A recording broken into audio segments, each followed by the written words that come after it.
নমস্কাৰ বন্ধু বান্ধৱীসকল, আপোনালোকক মোৰ চৰকাৰী জব আপডেট ইণ্ডিয়া ইউটিউব চেনেললৈ স্বাগতম জনাইছোঁ। আশা কৰোঁ আপোনালোকে ভালে কুশলে আছে। আজি আপোনালোকৰ মাজলৈ লৈ আহিছোঁ এটি নতুন জব আপডেট। সেইটো আহিছে আছাম ফাৰ্মাচী কাউন্সিলৰ তৰফৰ পৰা। এটা ধুনীয়া জব, ইতিমধ্যে অনলাইন এপ্লাই ষ্টাৰ্ট হৈ গৈছে। দৰমহা ভালেখিনি দিয়া হ'ব, 55,000কৈ পাৰ মান্থ দিয়া হ'ব। গতিকে educational qualification, age, selection process কেনেকুৱা হ'ব, এই চব ডিছকাশ্যন কৰিবলৈ আহকচোন আমি ভিডিঅ'টো ষ্টাৰ্ট কৰোঁ।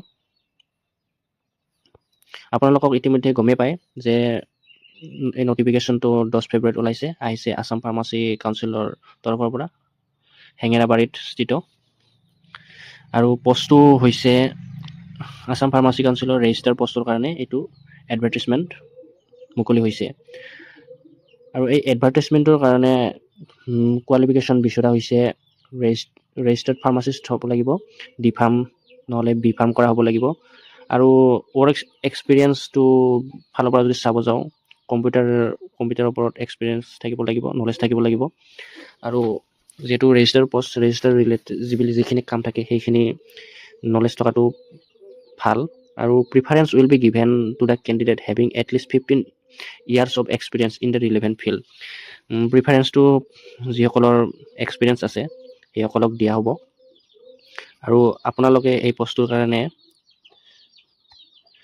62 ইয়াৰ্ছলৈকে এপ্লাই কৰিব পাৰিব যিসকল।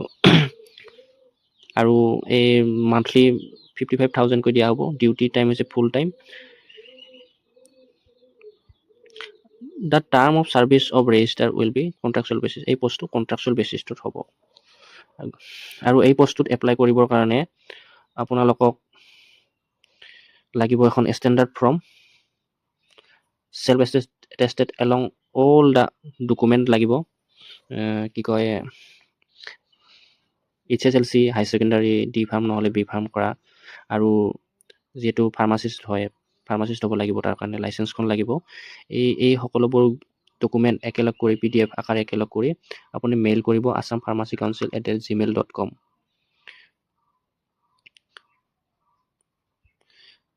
18 ফেব্ৰুৱাৰীৰ আগে এইটো মেইল কৰিব লাগিব। আৰু